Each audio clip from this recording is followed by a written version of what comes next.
Hi, Jen Wayner, team leader of the Wayner Group, brokered by eXp Realty. And today I am with Susan Valandra again. I'm so happy to see you. Thank you. Yeah, glad to have you guys come back. And, we're going to talk about some really fun nutrition topics today. And a little controversial. Yeah, we're going to dig into that a little bit too.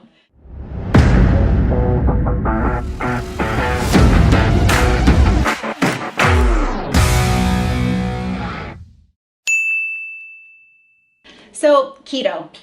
It is almost a polarizing word. Some people love it. They're like the keto police. And then there are people that are like cyclical keto, keto short term. And then there are people that are anti-keto.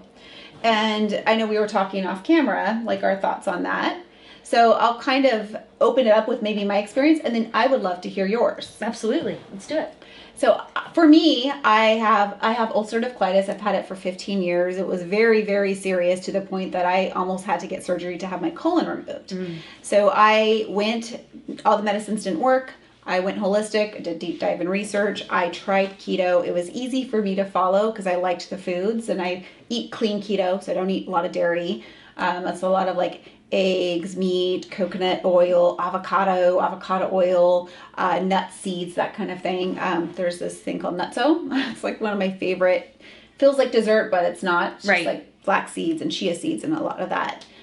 So for me, it's worked really well. I definitely know that between that and the fasting, and the supplements has helped cure my colitis and depression, which too also goes along with all of the inflammation that I had in my body. Right.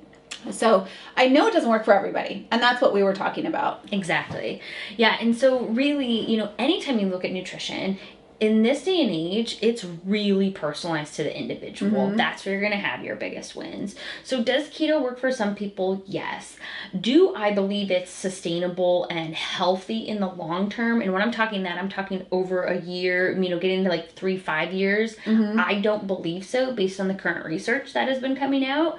Because really, again, can it have a healing process for someone like you? Your story is very inspiring, and obviously the keto was the best choice for you, right? Because of how much healing benefit you got. But some people, we're all built differently. Some people are going to digest, plants better, right? And they need to be more on a vegan, plant-based type diet. Some people need to do like a variety, like a more, omnivore diet, but maybe they're only eating meat like once a week, right? Or twice a week. So, in the long term, the only thing that I've really seen coming from the research that I worry about is people's gut microbiome on a keto diet.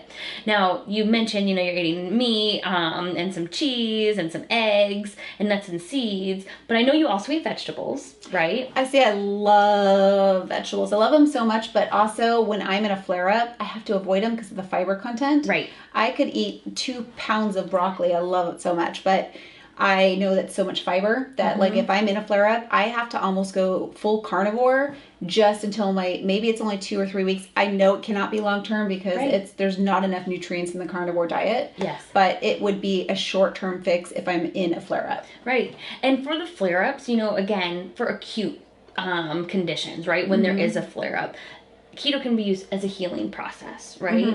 But in the long term, because we have all these beautiful beneficial bacteria in our guts, if you are starving them of the fiber and the prebiotics and the carbohydrates that they need to, multiply and keep healthy, then over time you can actually degrade your gut microbiome on a ketogenic diet. Because if they aren't getting the foods that they need, you can actually toxify your gut. So that's going to be the balance. And, that's where, I know we talked a little bit about this off camera too, you really have to create a level of mindfulness and awareness with your own body of like what's happening, like what does my body need right now? Yes. And people aren't going to cultivate that overnight, right? It does take working with someone like a coach like myself to really go through a process of figuring out how to do that. But that's where a lot of benefits can come in determining what a best diet could be for someone. Yeah. And I know for me, I don't do really anything to the T, so I'm not at like 90% fat. I just go lower carb, higher fat, and I cycle. So one day a week I am eating like sweet potatoes or donuts. They happen. Donuts happen. It's okay. So yeah, I mean, I do love. I did this low carb diet, Tim Ferriss. So he has a 1 day cheat day. You go balls to the wall that whole day, and I'm getting away from that and doing more cheating on like gluten free because obviously now my test shows me I don't react well with gluten. Exactly. So there are a lot of tasty gluten-free products out there. Absolutely. So. And you know, there's actually a bakery called Gluten Free Creations Bakery. If you're indulging on donuts, they make amazing gluten-free donuts. Just a quick No, I was going to invent that. So, but really, you know, it is all about balance, right? Everything always comes back to balance. So if we go 100% all in on something for the long term, you're going to create an imbalance somewhere else. So it's really good to hear that you are creating kind of that one day where you're going off cycle a little bit, right? And making sure that, you know, all the beneficial bacteria in your gut have something like a sweet potato to eat and to nourish them and multiply, right? Because it's when people get into these extreme diets, that's where problems start to really happen. So, you know, again, working with someone like myself or other nutritionists out there, that's where we can figure out what does your body need, right? What are your symptoms? What are you allergic to? What foods are going to be the most medicinal for you? And what diet type? You know, we talked a little bit about how blood type and, you know, our ancestry influences what our body, you know, needs from a physiology and biology perspective. So that plays a part in it too. And they even say epigenetics, like, so you have your ancestry and then you have what you grew up on. So maybe you are on a keto diet, and I was listening to a podcast with BioOptimizers guys, and he grew up on a potato farm. So he can process potatoes all day long. There are other things that he doesn't process, like, so he's not as good with like grains. Right. So, but that's him. And again, like, we know everyone's different. So when they see what they can do, maybe a keto diet is going to be great for somebody. I know Dom D'Agnisto has really preached that the keto diet can help people with cancer cure cancer, or at least go into remission. So. Yeah, and one of the things with that, and it's probably one of the cases I have seen keto have a lot of benefits, is, you know, in cancer, going into remission and, you know, getting people, you know, even stage 4, right, coming back. And that's because the keto diet, you're taking out the sugar, right? Cancer feeds on sugar. So if you take the sugar out, a ketogenic diet can really help that person. But again, this is where it has to be customized to the individual, because there are different types of cancer out there. There are different things the body needs. There's also plant-based, vegan, you know, raw diets that people have healed cancer on. And I think that also we have to keep in mind sustainability. If you're signing up for a plant-based keto diet, it's just a lot harder to follow than if you were on just a straight keto diet. Right. And you could eat keto really bad and just eat a Jack in the Box all day, but you're keto. So I think we have to understand that there is a big difference between clean keto and dirty keto. Absolutely. And also, you know, you mentioned the word sustainability, and that made me think about, you know, the clean, dirty, right? What quality of foods are you eating? Whatever diet you end up choosing and figuring out is best for you, making sure you're choosing organic, you're choosing grass-fed, grass-finished, right, wild-caught meats, making sure the underlying quality is there, because with anything, be it keto, be it intermittent fasting, you know, whatever you're choosing, the times you are eating and what you are choosing to eat, that better be some really quality, nutrient-dense food. Yeah, and I felt like somebody was like lying to me when I was buying grass-fed beef, but then realizing the FDA has no requirement on how long the cows have to be grass-fed. Go put them out in pasture, feed them for 2 weeks, go store them for 2 months. They're all full of stress, and they're eating grains again, and then you kill them. Well, the grass-fed, grass-finished means they were in the pasture until the day they died. Exactly. And they ate grass until the day they died. Yeah. So I am very picky about my meat.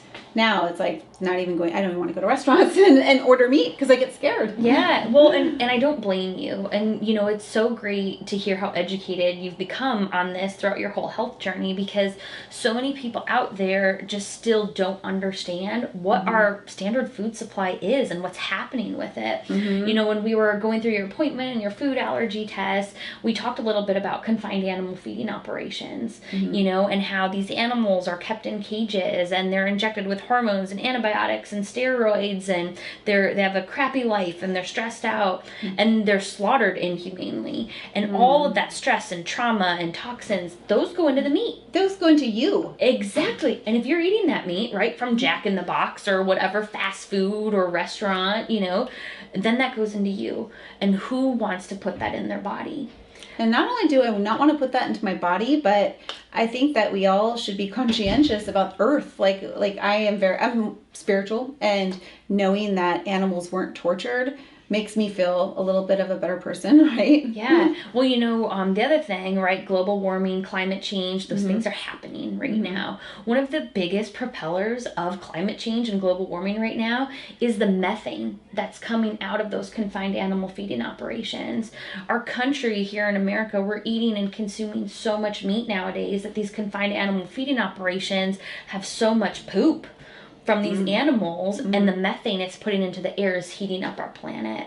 So choosing, healthier organic farms, right? Yes. And even on a keto diet, making sure you're eating a smart keto diet, a clean keto diet, that has a lot of environmental impact, because if you're just choosing all that confined animal feeding operation meat, you're fueling climate change. So you're not treating animals well, you're fueling climate change, and ultimately you're polluting your own body. Yeah, I'm so sorry, guys. Could you explain what, you guys both know a lot about it.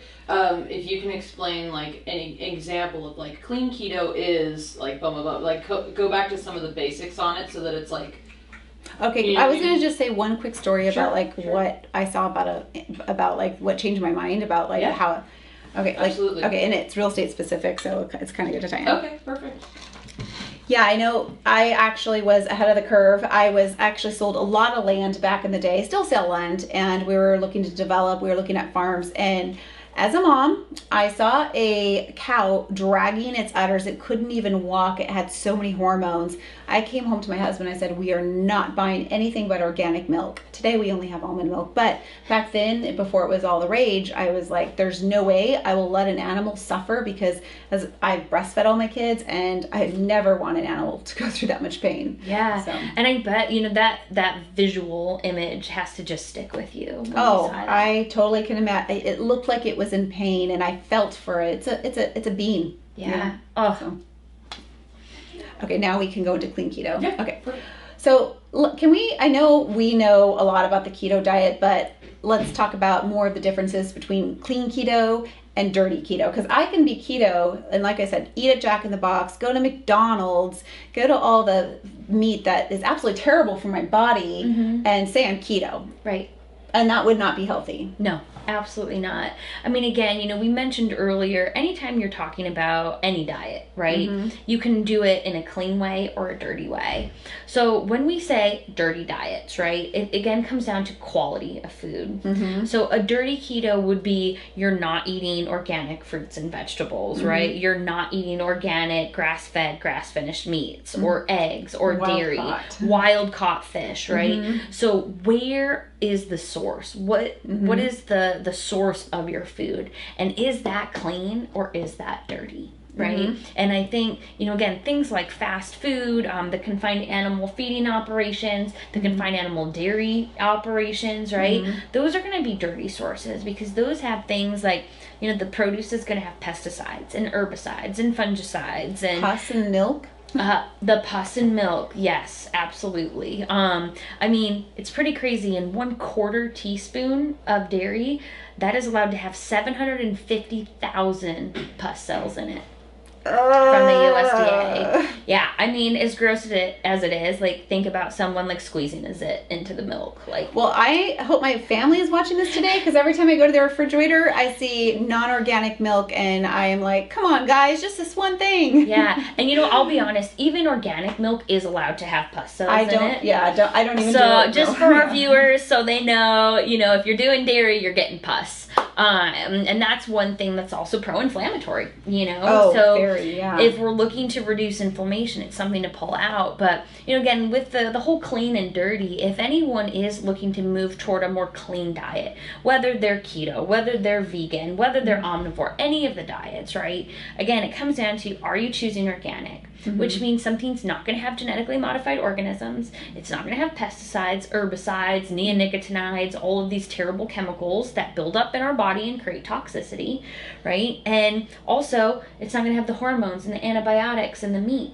you know, and all the other crap that we are putting into our standard food supply. So knowledge is power, and making sure people are choosing organics, choosing the grass-fed, grass-finished, wild-caught. And supporting the local farmers. Like, I feel like it's going to a good cause, because even if you are vegetarian and you don't believe in killing animals, knowing that we actually do need animals to pasteurize our land, to fertilize our land. So if you have a local farmer that is not using all the pesticides, the poop that's coming out of them is actually fertilizing the ground to grow vegetables, and you're going to be able to grow organic vegetables a lot better than if you were to just we're trying to live off plants alone. Right. No, and that's a good point. And, you know, talking about supporting local, I am a huge fan of farmers markets. Like, out here in Phoenix, we are so lucky to have our farmers markets open year round. Yes. And we have some that have been around for almost 30 years in the Valley. So there are some really amazing options. And when you go local, you're getting things that are harvested more recently. So they're going to have more nutrients in them. A lot of our local farmers are growing organically, so we get access to this clean produce we're talking about, and clean animals too, right? And then we are supporting a local community at the same time. And that has to feel good, instead of giving our money to Monsanto. Bingo, exactly. And all of the big higher powers that be, right? Like Nestle, Kellogg, right? All the things that are owned by a few companies nowadays. And, you know, again, it's I think it helps us, going back to that mindfulness, you know, and awareness, and really understanding what our body needs and connecting into that. When you are going out into your local community, into a farmer's market, and you get to touch and smell all the fresh food, it helps to build your connection with that food. You know, I think we've gotten so used to having all of this convenient food always accessible to us. That's cheaper too. Right. Yeah, cheap, but at what cost, right? Because in Dr. Bill's come later on in life. You've got it. Yeah. Like, if you've priced out cancer lately, it's really expensive. So, you know, being proactive with your health is so important. And again, you know, creating that connection with our food again is what so many people are missing. And it's something I love working with clients on, is that level of mindfulness and awareness, and how do you rebuild that connection with food, and, you know, even have gratitude for your food. You know, it's funny, there is another podcast I was listening to on Dave Asprey, and I forget the name of the doctor, but she went as far as to say is like, she puts good thoughts into her food, and she feels like when you put good thoughts in the food, you actually absorb more of the nutrients. Yep. It's a little far out there, but then you think about how I grew up very religious, and we prayed before our food, but also that was an opportunity to be more mindful of the plate and being thankful for it in front of us. Yeah. So it's actually something I do as well, so I don't think it's that far out there. But, you know, there's a couple things with that. First of all, digestion actually starts with smelling. Oh, okay. Okay. So the moment we smell our food, it actually can get our saliva to start producing. And isn't that when the dopamine gets released too? It's exactly. Like before you eat, it's actually you know the food is coming. You're smelling it, right? So like mom's cooking in the kitchen, right? And when you start to smell it, you start to salivate, and your saliva has all these beautiful digestive enzymes in it that when you chew, next step in digestion, they get mixed into the food to help you digest better. So if you are just grabbing food and shoveling it down, your body doesn't have a chance to make all those beautiful connections.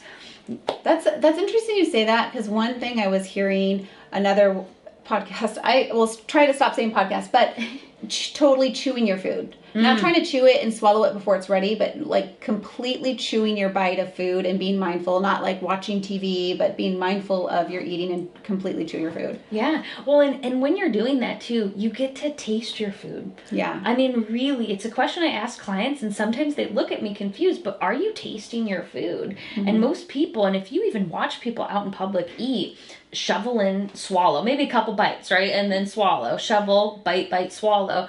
But chew your food, right? Better for digestion. You get to taste it. It increases mindfulness, awareness on your food, and then going back to the gratitude piece too, praying on your food and putting good intentions in it. There is a study out there that was done by Dr. Emoto. I don't know if you've ever seen the water study, where they take the different glasses of water and they put love, and then they do the bad things on it, and the crystalline structure of the water changes, right? So all the things that had, I love you and you're wonderful, have these beautiful crystalline, almost like snowflake structures. And then the ones that were told, we hate you, you're terrible, they're all of these broken down, withered, kind of ugly structures.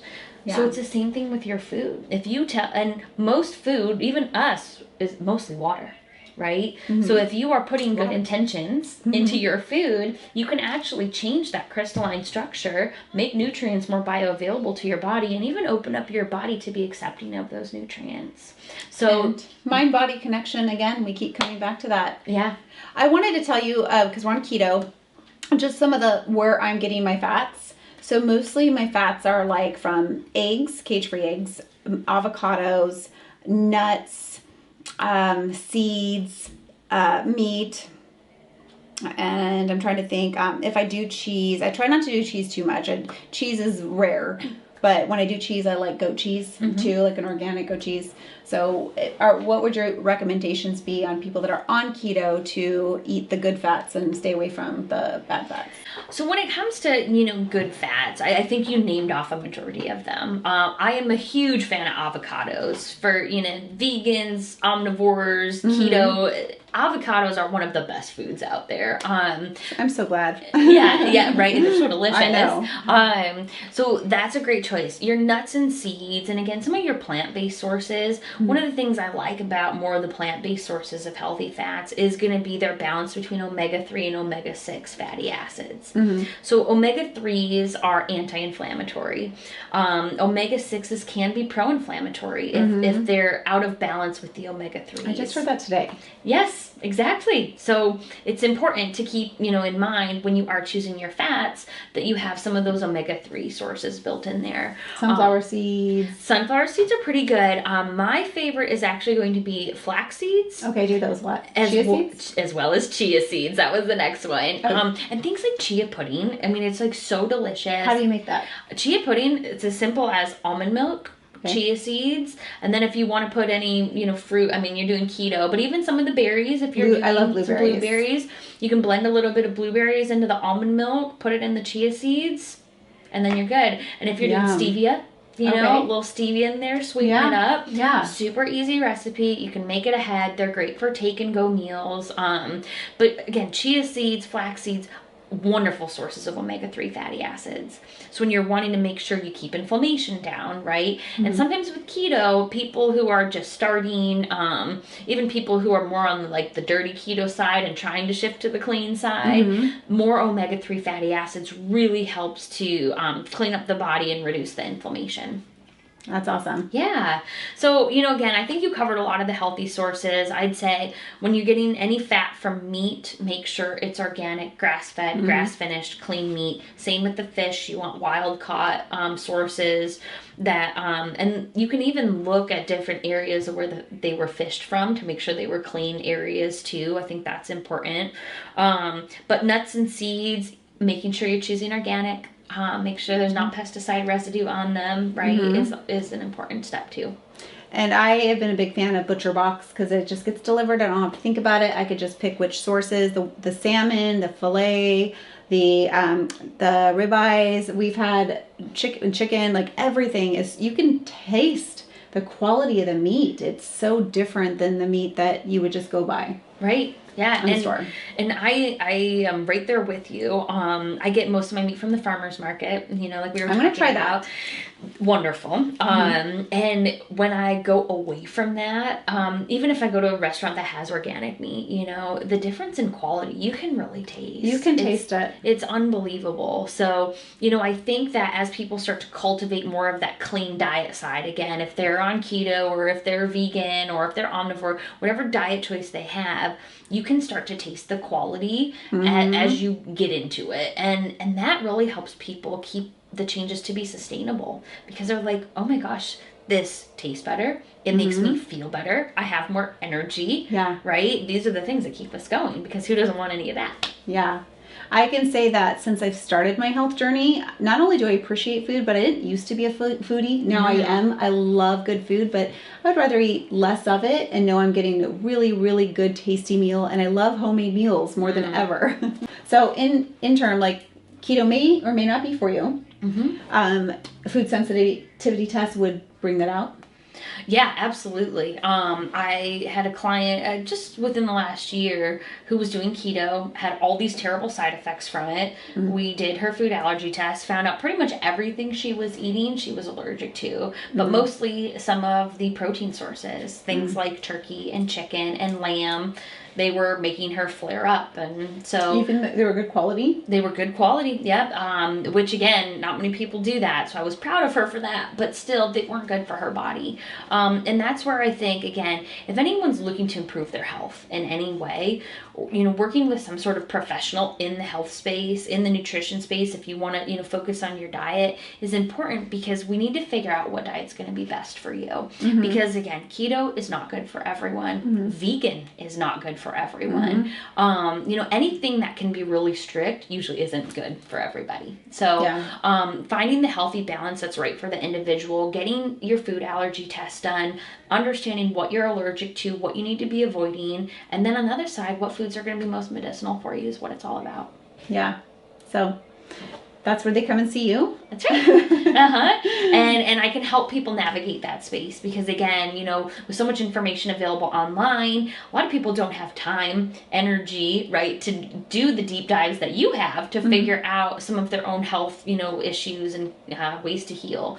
So that's where people like me come in. That's awesome. Yeah. Okay. Well, yeah. Is keto good or bad for you? We don't know. It depends on the person. Yeah. Yeah. Again, I'd say with everyone, if you're out there thinking about wanting to do the keto diet, consult with a professional. Make sure you get, an opinion on that from a professional before you dive into it yourself, because you don't want to do more harm to your body than good. Awesome. Thank you so much, Season. Yeah, thank you. I learned so much again. Oh, good. All right. Hope you guys got a lot of value out of that. See you on the next episode.